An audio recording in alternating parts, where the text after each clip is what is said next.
कानों के द्वारा आपके रूप का गुणगान सुना है,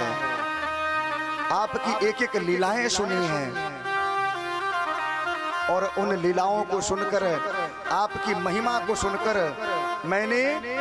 आपको मन ही मन अपना पति मान लिया है। फिर रुक्मिणी जी कहती हैं कि हे प्रभु, मैं यह नहीं चाहती कि आप हमारे यहाँ आइए और हमारे भाइयों को मारिए और मारकर आप हमारा हरण करके ले जाइए, लेकिन मैं यह जरूर चाहती हूँ कि आप अपनी वीरता का शुल्क प्रदान करिए और हमारे भाइयों को भी न मारना पड़े, जिससे कि हमारी भाभियाँ वैधव्य को प्राप्त होंगी। तो मैं ऐसा कुछ नहीं चाहती, और आइए आप अपनी वीरता का शुल्क प्रदान करिए और मेरा हरण करके यहाँ से आज ले जाइए। तो फिर रुक्मिणी जी कहती हैं कि आप सोच रहे होंगे कि जब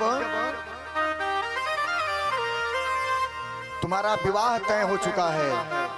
और मैं, रुक्मिणी जी फिर आगे पत्र में कहती हैं कि हे प्रभु,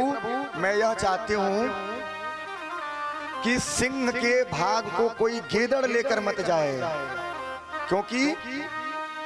जो शेर के भाग में जो चीज आनी चाहिए वह कोई गीदड़ लेकर नहीं जाए। और कल मेरी बारात आ रही है और मेरा विवाह शिशुपाल के साथ तय हुआ है। अगर शिशुपाल के साथ मेरा विवाह हुआ तो मैं अपने प्राण त्याग दूंगी और जन्म जन्मांतर जब भी जन्म लूंगी तब भी आप ही के साथ विवाह करना चाहूंगी, लेकिन किसी और के साथ नहीं कर सकती। जब रुक्मिणी जी की यह बात भगवान के हृदय पटल पर बैठ गई कि किसी गीदड़ के, श्री राधे, किसी शेर के भाग को मैं नहीं चाहती कि कोई गीदड़ उठाकर ले जाए, तो भगवान तुरंत पंडित जी से कहते हैं कि हे पंडित जी, मैं आपकी बात समझ गया कि आप क्या कहना चाहते हैं और रुक्मिणी ने इस पत्र में क्या लिखा है। तो आगे रुक्मिणी जी कहती हैं कि हे प्रभु, आप जब आएंगे ना तो हमारे कुल की परंपरा है क्या करने की, गिरजा पूजन की, और आपको हमारे भाइयों को चाहे किसी को मारने पीटने की जरूरत नहीं पड़ेगी।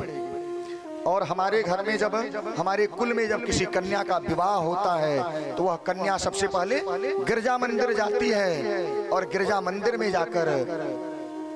माँ भगवती पार्वती की पूजा करती है। तो हे प्रभु, जब मैं घर से मंदिर की ओर जाऊं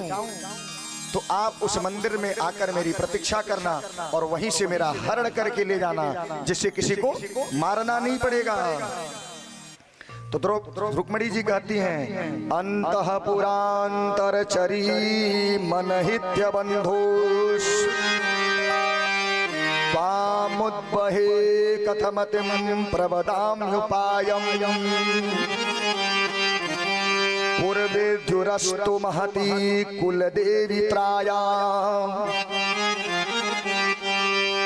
पूर्वेद्युरस्तु महती कुलदेवी यात्रा यस्यावहिर्नववधू गिरिरजामुपेयात्। और हे प्रभु, आप हमारे कुल के परंपरा के अनुसार गिरजा मंदिर में आइए और हमारा हरण करके ले जाइए, और मैं अपनी सखियों के साथ गिरजा मंदिर में जाऊंगी गिरजा पूजन के लिए। जब पंडित जी ने पूरा पत्र पढ़ के सुना दिया तो द्वारिकाधीश क्या कहते हैं कि हे पंडित जी, और जो हाल रुक्मिणी का है ना